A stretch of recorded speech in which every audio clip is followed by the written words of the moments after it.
Introdução. A importância do casamento cristão.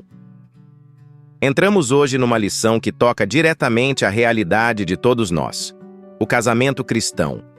Vivemos tempos onde os padrões morais estão distorcidos e o matrimônio, muitas vezes, é tratado como algo descartável. Mas Jesus nos convida a algo muito maior. Em Mateus 5:27 a 32, Jesus trata com seriedade a pureza conjugal e eleva o padrão da lei. Não é apenas o adultério físico que ele condena, mas também o desejo que nasce no coração e se alimenta no olhar. Nosso versículo-chave, Mateus 19:6, diz: "De modo que já não são mais dois, porém uma só carne. Portanto, o que Deus ajuntou, não o separe o homem." Essa verdade precisa ser o alicerce das famílias cristãs: fidelidade, compromisso e santidade.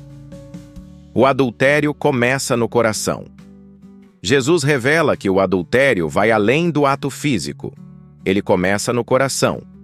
Todo aquele que olhar para uma mulher com intenção impura já cometeu adultério com ela no coração. Mateus 5:28.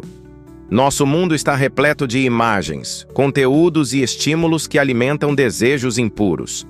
Como cristãos, somos chamados a uma vigilância constante. Jesus não está proibindo o olhar natural, mas sim o olhar cobiçoso, que deseja o que não é seu. Por isso, ele nos ensina a disciplina moral: evitar aquilo que excita, afasta e destrói o compromisso com Deus e com o cônjuge. Arrancar o olho e cortar a mão. Disciplina radical. Jesus usa figuras fortes como arrancar o olho ou cortar a mão para mostrar o quanto devemos ser radicais contra o pecado. Isso não é literal, mas é um chamado a nos afastar de tudo aquilo que pode nos levar a cair. Como disse Jó: "Fiz aliança com meus olhos. Como, pois, os fixaria eu numa donzela?" Jó 31:1. Precisamos cortar hábitos, redes sociais, conversas, lugares e amizades que alimentam desejos pecaminosos. A pureza não é automática, ela exige vigilância, decisão e renúncia. O olhar como fonte de vida ou perdição. Jesus afirma que os olhos são como janelas para a alma. Se os teus olhos forem bons, todo o teu corpo será luminoso. Mateus 6:22. Se não vigiarmos os olhos, acabaremos permitindo que desejos errados dominem nossa mente e nos afastem do plano de Deus.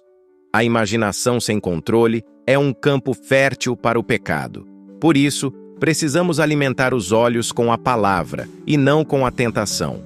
É melhor perder certas experiências do mundo e entrar no céu do que ganhar o mundo e perder a alma. O que Jesus ensina sobre o divórcio? No tempo de Jesus, era comum o homem mandar a esposa embora por qualquer razão. Isso tornava o casamento inseguro e injusto. Mas Jesus corrige essa cultura. Ele diz que o divórcio só é permitido em caso de infidelidade sexual. Mateus 5:31 e 32. Ainda assim, o seu foco não é o divórcio, mas a preservação do casamento. O que Deus ajuntou, não o separe o homem. Jesus quer restaurar relacionamentos, curar feridas e ensinar o perdão. A visão de Deus para o matrimônio. Deus jamais planejou o divórcio. A vontade dele é que o casamento dure até a morte de um dos cônjuges. Mateus 19:6, 19:8. O casamento é sagrado, uma união que representa o relacionamento entre Cristo e a Igreja.